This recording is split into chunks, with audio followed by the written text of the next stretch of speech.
when you say you're leaving that world, I mean, do they just say, fine, get out? Or are they like, you ain't going nowhere? How's that work? Yeah, they don't want you leaving. Like, Because it's because you know too much and you can talk, sort of thing?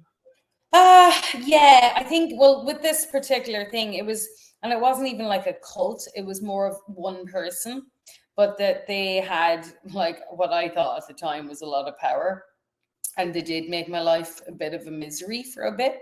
Not wanting me to have gone, and it wasn't an overnight thing where I was like, okay, now I'm leaving the cult world and the witchcraft world and I'm going to find Jesus. So it wasn't like that at all. Okay.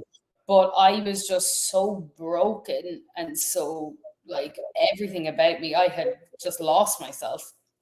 And I didn't realize to what extent I was so ill and so broken, because now I know what it feels like to be like really like inwardly happy and a lot more healthier.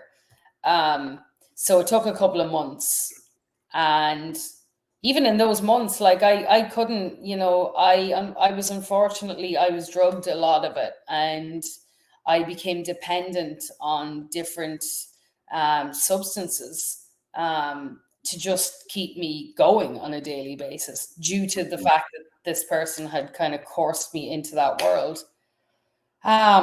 So that was like, I had to learn how to try and come off all of that and detox my entire body from all the stuff they had done to me. And I don't talk about this a lot. It's just, it was very traumatic. But it was at that time in December, sitting on that chair, I was just talking about how amazing it was and how lucky I was to get out of that situation. But little did I know, all my Jesus family, who I greatly adore, and they've always been there since day one, had all been praying for me, like praying for my salvation, praying I would just find the Lord. And there was just a big truck coming by and it said like, Jesus loves you. And I looked up in another corner of the room and it was like, God's got, there was just a lot of things that were already there that I never noticed before. And I'd been years in that chair. And I said, you know what? I'm gonna try this. I'm gonna try this Jesus thing out. And it was a slow progression, like real slow.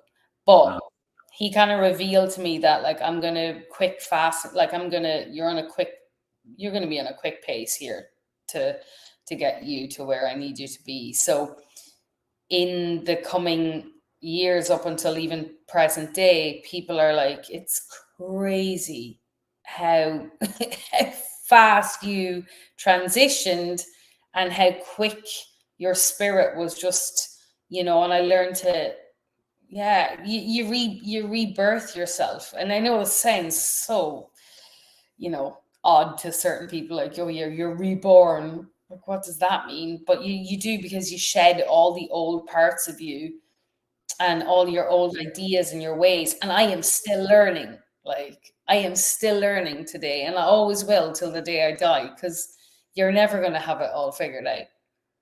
But it teaches you to become a new creation, and it's beautiful. And I am way more prouder of who I am and what I've become today than I have ever done. That's beautiful. And does the cult, and that person that was holding you back, do they officially leave you alone after a while, or are they still? Yeah, I think they're in jail now. So Good for them. For a while. For a while. No, but all jokes aside, though,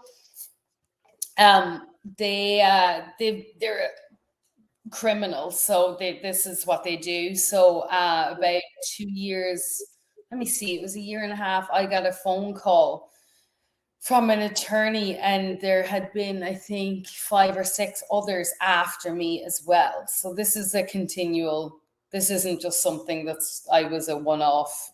This is, gotcha. That's only one instance. I've been in and out of different, not cults, I guess, but like similar stuff, tried and tested. Like there was a lot of other types of things, and I'll still get invites. I'm like, Like, are you actually that like naive that you think I'm going to show up to a healing ceremony? Oh my god, I know, it's wild to me, but it's yeah. I guess they're just dangling the steak in front of you in case you're having one of those Right. thoughts that come back. Like, yeah, but Well, that's it. And I always talk about the temptation, and I do in Saving Grace, and it's like that dangly carrot. It's always just there, and it's the temptation versus the like realization that's like,